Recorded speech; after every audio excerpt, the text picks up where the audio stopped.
in yet another blow to the people of South Goa. And it shows that Bjp'S revenge politics to the people of South Goa after the people of South Goa gave them a befitting reply to the parliamentary election.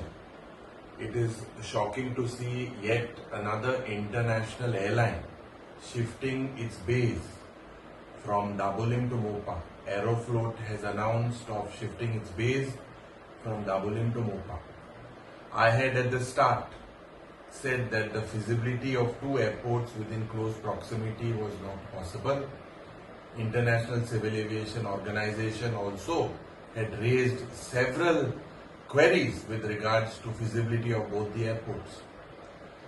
We had demanded from the Chief Minister that a delegation with the MLAs, the stakeholders, Member of Parliament, all to be taken to the Prime Minister.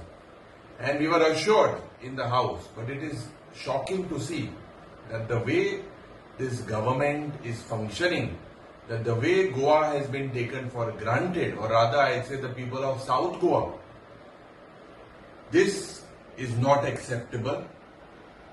There seems to be a lobby, another mafia political nexus between land sharks operating in Mopa who are directly connected from Delhi, and this is a clear-cut indication with the way international airlines are shifting, with the way domestic airlines are shifting. It is a very clear-cut reality that